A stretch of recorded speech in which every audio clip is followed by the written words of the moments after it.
The following is a special presentation of Tony Kurre Radio.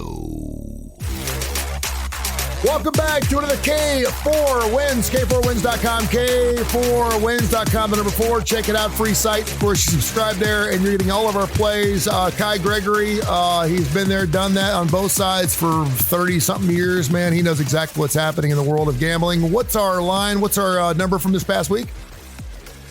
Last week, 15 and 8. Moved to 375, 195, and 4 year to date. That is fantastic. Of course, in the upper left-hand corner, Kip Keefer, brand new puppet out 12 days in. Of course, he's with the Las Vegas Sun, chief editor, and does all kinds of wonderful work out there in Las Vegas. And of course, right below me, Kip Keefer, his man, his dad, and of course, the Birmingham Racecourse Casino executive director joins us as well. So we got 4 guys who think they know something about gambling. And it's my legacy. I'm always below Tony Kurre. I don't know about that. And the guy that went 7-1, was it Monday night, Kip? Yeah. I got off to a good start. Not so good last night. Baseball's been killing me. Well, hockey's been good. Now, for sake of telling the bone, I have added a couple of winners. I believe I'm 3-1 the last couple nights. I've thrown a couple bones on there because I know you guys usually go the opposite way, but I had the Miami Marlins over the 3.5 team total last night, and I had the Boston Bo Sox. So we're coming along. I'm playing the Kip plays because he's hot, and I know when someone's hot, you jump on. And as soon as he hits a cold snap, I'll jump off, and then I'll wait for him to get hot again. But if I can add a couple of winners to it, I'll do it. This is certainly, I love college football, love college basketball, love this. This is the time of year, and we talked about this going to our last show on K4Wins about the NHL and NBA and playoffs. And now you can really find a lot of value. And I always like to start with a question for Case because he is our ground zero. Team at home, down 1-0 in game 2s. We saw that last night with the Lakers. They were opening up, I guess, at a 3 or 3.5. It went up to 6, I saw. And of course, they get the cover. It seems like easy taking candy from a baby money when a team's down 1-0 at home in the playoffs and they're a small favorite, and that's the game 2. Right or wrong? Right. It seems like that. Wrong that I take advantage of it because again, I'm the numbers guy. Usually, when I got to 6 last night, that was my buy point. I just thought that was way too high. So of course, I bet Minnesota +6. Not expecting him to win, but I thought that there's just no way mathematically to get to that number. And obviously lost that one. They did make a run at the end. I think only lost by 9. I didn't see any of the game. But so that one's popular. But I'd say even more where you see the absolute biggest adjustment. And I'm a little bit smarter in this way. I guess I usually just stay away. But when you see, the long running trend that everyone swears by is if you see the team down 2-0, going home for game 3, there's usually an adjustment from home to road, usually in the NBA, when it's probably about 6.5 or 7 points for a playoff game, then you probably see like an extra point tacked on there for the team down 2-0 going home for game 3. Especially people like to bet that in the first half. So it doesn't make a lot. I guess in one way it does make a lot of sense that the team's desperate. They're going to throw everything. They're going to do all the adjustments they can when they're at this part of the series. At the same time, it's the playoffs. And you think both teams would want to win equally. So. It's a tough needle to thread. You got to kind of figure out whether the adjustment's going too far or not. I do think in the last 5 or 6 years, these spots have been very 50-50. There was a spot in the 2010s, I think mid 2010s where the game 3 spot I'm talking about specifically, and maybe even the 1-0 game 2, it was automatic money. They were winning every time. So I do think now we've adjusted to where that it's probably about right usually, but usually I find myself betting the other side late when it's a situation like last night. I didn't think the Wolves should be a 6-point dog, but clearly they didn't cover, and I lost some money on that. How large do the Rockets have to be a favorite tonight in order not to take them against Golden State down 1-0 at home? Well, I just fell into the same trap. Right? I didn't even realize when we were recording. I think the last bet I made before coming on here is looking over the screen in the markets. I saw Just a small bet again, because I know the situation's good for the Rockets. And I really was looking at betting the Rockets at first. I made them, I think, a 1.5 point favorite. I was hoping they opened like a pick and could bet them, but didn't happen. I bet Golden State plus 3.5 minus 105. I can't possibly get there. I like the Warriors better than the Rockets. I know the Rockets looked great at the end of the game.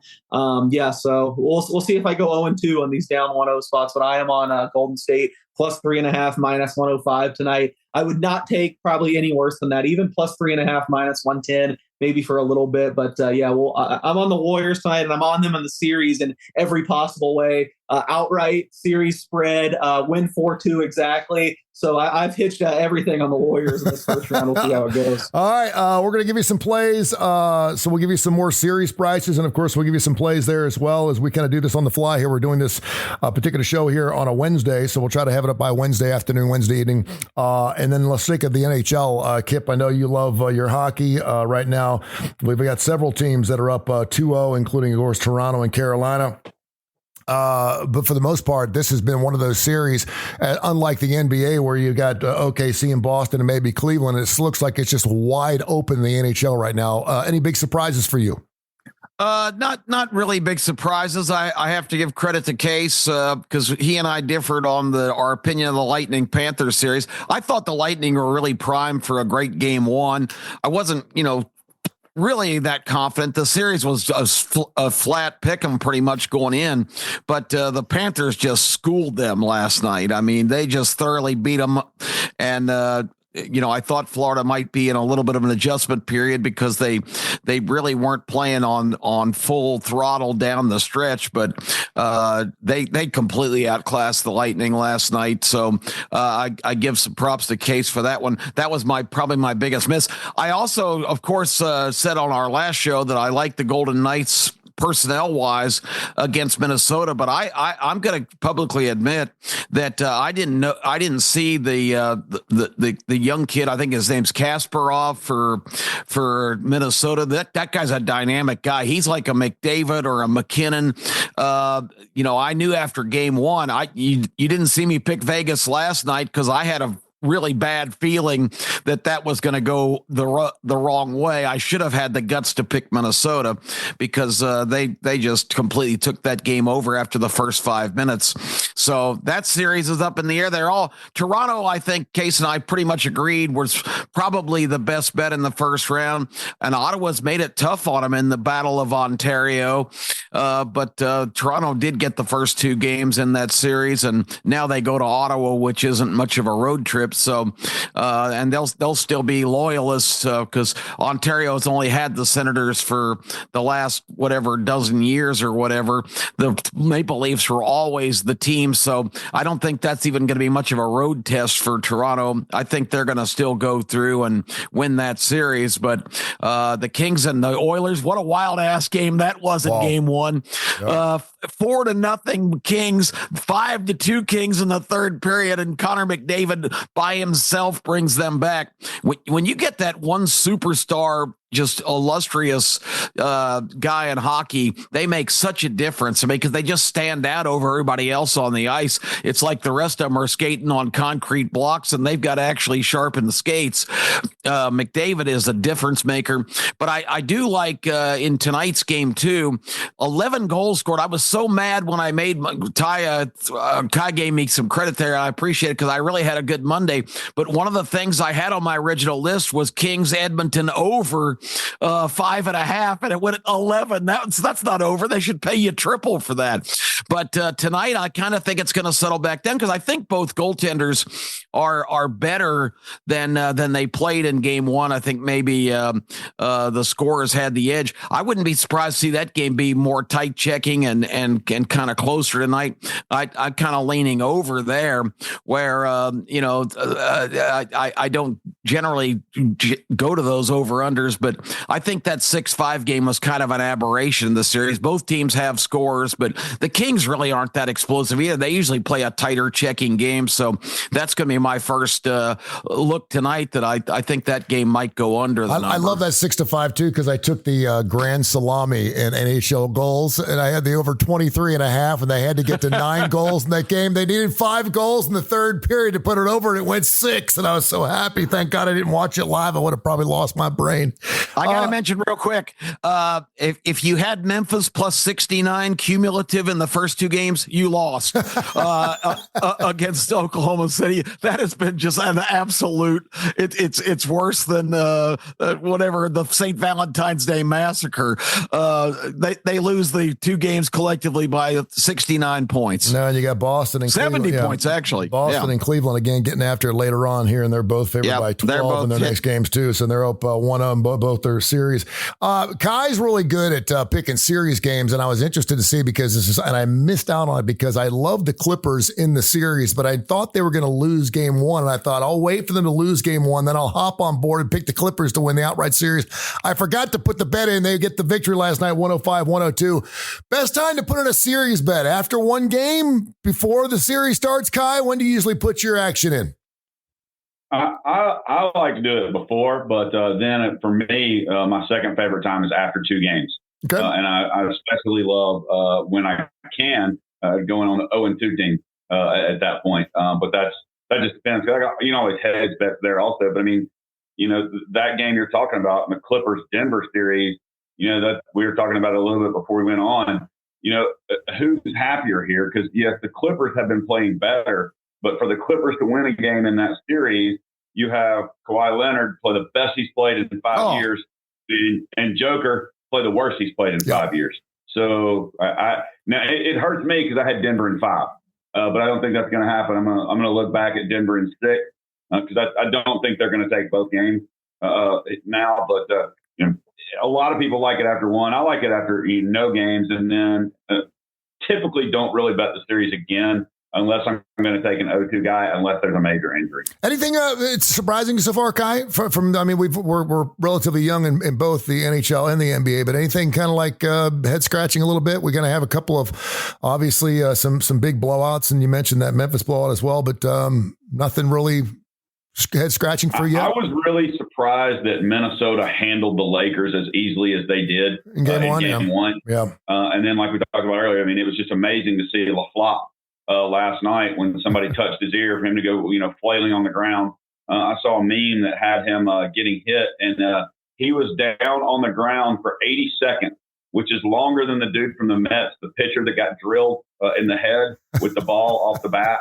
He's only down for 74 seconds. And the dude in hockey this year that got his jaw broken and eye socket messed up, he was only down for 68 seconds. LeBron's ear gets hit with a fingernail and he's on the floor for 80 seconds. Oh boy! I don't think Donald Trump was down that long, and he got shot in the ear. Yeah, exactly. I was shocked how well the Pacers played in game one for sure. In game two, I thought the Bucks just played horribly versus the Pacers playing well. But that's my opinion, and I'm really going to be interested to see how the Rockets come out tonight.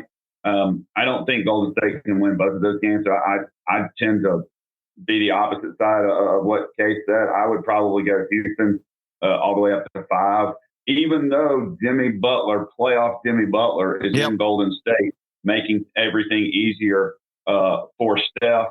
Probably the reason I would go Houston is because I want Golden State to win for my son, who's a big Golden State fan. If I just put a small wager on it for entertainment purposes only, I can be happy if Golden State wins.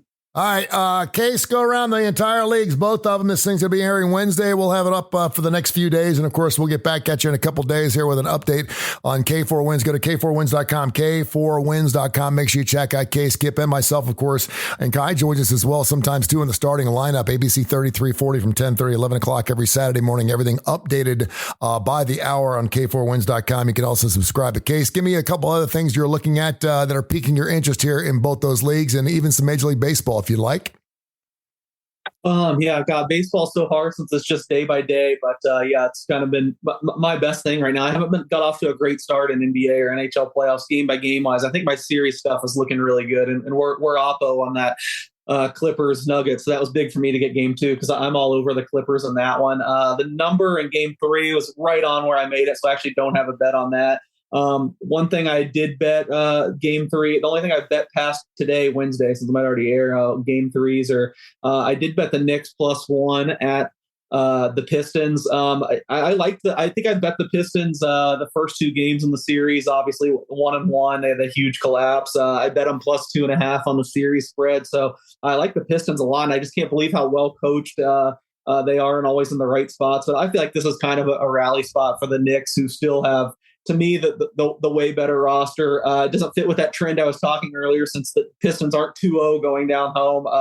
It's 1-1. I expect they'll make some adjustments here. I think the Pistons have shot a little bit above expectations, so I couldn't believe they were actually an underdog in this game. I made it -1.5. I might have gone to pick now, so as long as it's still pick, I like the Knicks in that game. The other two games that day, I don't really have anything on Denver and the Clippers, or the Thunder and the Grizzlies. I will say about the Thunder and the Grizzlies, and you guys didn't say this explicitly, but I've heard other people say it, and the way the Thunder are blowing out the Grizzlies, people make fun of the Grizzlies and how bad they are. I mean, this is for a team for a long stretch of the season was the 2 seed really in the West until John Morant got hurt. To me, this is not about the Grizzlies. This is about the Thunder are a historically dominant team. They are unbelievable. The best point differential in NBA history. People still kind of question them like, oh, they're young. They've never been there before. I might have said it before on this show, or I've said it on some shows, but it just reminds me so much of the 2015 Warriors, which, I was betting a little bit then, but that was one of my first really big future plays, because everyone crapped on the Warriors. Oh, these guys, all they do is shoot threes. They're too young. They can't get through the playoffs. I was like, look at the numbers. They are so much better than everyone. I just slammed the Warriors through that whole playoffs, and I kind of feel like it's smart to do the same with the Thunder this year. Maybe in the finals, if Boston's healthy, they can give them a run, but I just would be shocked if the Thunder lost more than 2 games in any Western Conference series. So pay attention. Maybe next round, if they go down 1-0 or it's 1-1, and you start hear people talking about how they're too young, they can't get it done. Any buy point on the Thunder, to me, I think the Thunder are just leaps and bounds better than anyone. It's like their backups could beat most of these teams. They're just such a deep, crazy roster. So nothing on game 3, but overall, I'm still looking to buy on the Thunder, even though those prices look a little prohibitive. NHL, I know Kip did a pretty good job. I was at the Vegas Minnesota game last night. I was on Minnesota, and I agree. I think Kaprizov's the best player in the series. I mean, people forget he was the favorite for the Hart Trophy at one point early in the season. I mean, he's a top 5 dynamic in the world. Eichel's probably close, but doesn't have a point yet. Vegas just seems so not concerned at all to me. Maybe that's a red flag to some people, but it seemed like they were really calm after the game. They felt like they did things well in the second period and third period. I think they'll have a really good effort in game 3. I laid -135 with them in game 3. I think they get it done on the road. I'm on a lot of these road game 3 hockey teams, so watch out. I think Winnipeg, St. Louis, the final scores have been really deceiving. Connor Hellebuck's let in some soft goals, which is not like him. I know now we're hearing like, oh, it's playoff Hellebuck. He can't get it done. He's a choker. I don't buy it. I think he's going to get on track. And I just think they dominated the play way more than the scores. For them only to be a pick on that St. Louis game 3, I put a really big bet on Winnipeg. I wouldn't even be surprised if this is a sweep. I think St. Louis, they had that great climb towards the late season. Now they've kind of regressed to being kind of mediocre to me. And I've been against Winnipeg all year, and now all of a sudden I'm finding myself buying them. And I think they could really do some damage in these playoffs. So I'm looking to bet Winnipeg too. I think they'll be a dog in the next round, probably to Colorado, maybe to Dallas. I'm kind of going to like them in that series too, looking ahead. I think Tampa Bay will even it up with Florida. I will say I was on Florida, like Kip said, in the series, but I thought Tampa Bay would get off to a good start. I mean, Florida, Aaron Ekblad, their best defenseman, had the PED suspension. He's not back till game 3. If the Lightning were going to win, I feel like they had to do something in these first 2 games. Numbers wise, you can look and say the Lightning are just as good as the Panthers, but I think I hinted this on my last show, but just look at the pure talent. I mean, the Panthers, this is like the best collection of talent on a team since I've started doing this seriously. And I know they don't have the numbers to show for it. It's because they made all these acquisitions. Then everyone got hurt. Ekblad got the suspension. I don't have anything on them futures-wise either because, historically, we see teams like this that have played so many games the last 2 years, 2 Stanley Cup runs. Usually they can't keep it all together for a third year because guys are so beaten up. They put so much miles on. So it's still a concern long-term. But I got to say, if they figure it out chemistry-wise and these guys stay healthy, they're going to be extremely tough to beat. That being said, Ekblad out one more game. The Lightning, if there's ever a spot where they have to get a win, it's game 2. So I do like the Lightning in game 2. And yeah, I'd keep rolling with Toronto as well. I do think that'll be close, but I took Toronto plus 105. Not as big of a bet as the Winnipeg one I mentioned, going on the road at Ottawa. But as an underdog, I thought maybe they should be like minus 105 instead of plus 105. So I went back on the Toronto train on Thursday. Also, the team, lastly, the team I kind of shouted out, I think the last time I said watch out for. I'd be shocked if they're not at least in the Eastern Conference Finals. I think Carolina's looked absolutely dominant, back to their usual self against the Devils. Carolina, to me, path-wise, Carolina has it the easiest in the East, because you can make a case for Toronto, Tampa, or Florida, but they have to get through each other. I don't see Carolina having any equal in the first 2 rounds. So we'll see how that turns out, but I would probably keep betting Carolina too. I just think the Devils without Jack Hughes are kind of toothless. K4Wins.com, K4Wins.com's free website. You can subscribe to it. Last thoughts there, Kip. Anything else jumping out you want to go before we let her fly? No, just love playoff the atmosphere and the games. The intensity is just so much turned up in the NBA. I think to go back to the LeBron being down, I think he was trying to draw a red card against the guy that assaulted him. But that's the wrong sport. I'm sorry. But anyway, I just love it in playoff time. I really enjoy it. Baseball's a little topsy-turvy. I've got the Braves on in the background. They're driving me to drink, and I don't really drink, but boy, they just what a terrible start. And yeah, they had the little bit of streak. They gutted out 3 straight wins against Minnesota and tried to lose to the Cardinals 2 nights in a row. They got blown out last night, off to kind of a rough start today. But me and the legend, our other cohort, collective Braves and Orioles fans, we are commiserating because both our teams are off to really lousy starts with unbelievable lineups that should be scoring tons of runs. Kai, your last look at the NBA. What you liking, man? I'm going to have to stick with Golden State just for my kid, even though I'm playing Houston tonight. But I'll tell you, if you want to make some money right now in baseball, just looking for the hottest team in baseball with the best record, the Mets. San Diego and the Dodgers have been coming back down to earth, both 2 and 3 in their last 5 games. Cleveland 5-0 in their last game. But you can't go wrong betting the run line, not necessarily the money line spread, against Chicago and against Colorado, who are 2 of the absolute 2 worst teams in baseball. Man, and it's so amazing you brought that up, because I know so many people do that in college football. They take the last 5 or 6 teams in college football and they just bet against them, and it's almost like a hedge fund manager, like just betting against. and I hate that way of gambling, but sometimes it works. Yeah. And the way I look at it, and I've been hopping on. I mean, I look at the Dodgers, I look at the Yankees, I look at Houston, I look at San Diego, and if I see them, minus 130 or less, I don't care who's on the mound, I'm jumping on them, because I feel like they've got a good shot. The overs in Colorado and the unders in Chicago. Yeah, despite the fact that Chicago won 11-10 last night. Well, the white side. Yeah. I'm sorry, not the Cubs. Not the north side, the south side. Thank you very much. How's that White Sox, over 52 for the year? How's that looking? Call me crazy, but I'm still... I know you are on the White Sox. I'm not waving the white flag yet. I mean, you really look at their record. They're a lot worse than they should be. I actually don't think it's been great to bet them on the run line. Yeah, they've been competitive. They have a lot of 1-run losses. Yep. The Rockies have been way, way worse. Yeah, they're awful.